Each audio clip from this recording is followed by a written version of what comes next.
You've said over and over again that immigrants shouldn't come to this country right now. This isn't the time to come. That message is not being received. Instead, the perception of you that got you elected as a moral, decent man is the reason why a lot of immigrants are coming to this country and entrusting you with unaccompanied minors.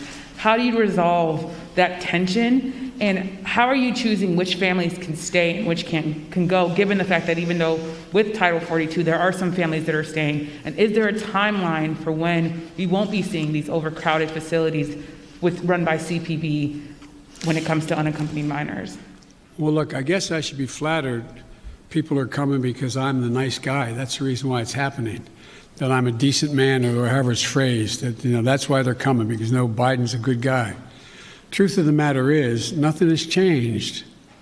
As many people came, 28% increase in children to the border in my administration, 31% in the last year in 2019 before the pandemic in the Trump administration. It happens every single solitary year. There is a significant increase in the number of people coming to the border in the winter months of January, February, March. It happens every year. In addition to that, there is and by the way, does anybody suggest that there was a 31% increase under Trump because he was a nice guy and he was doing good things at the border? That's not the reason they're coming.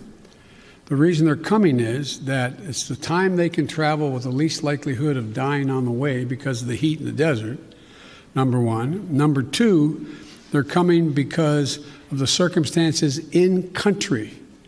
In country.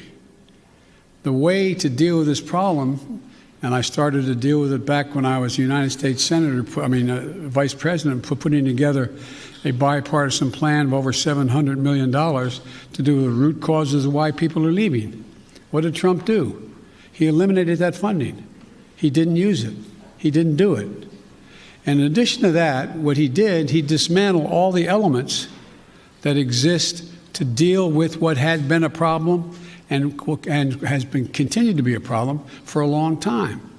He, in fact, shut down the number of beds available. He did not fund HHS to get the children out of those Border Patrol facilities where they should not be and not supposed to be more than a few days, a little while.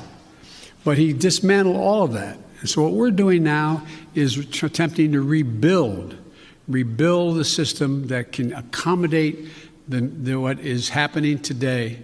And I'd like to think it's because I'm a nice guy, but it's not. It's because of what's happened every year. Hey, NBC News viewers, thanks for checking out our YouTube channel. Subscribe by clicking on that button down here and click on any of the videos over here to watch the latest interviews, show highlights, and digital exclusives. Thanks for watching.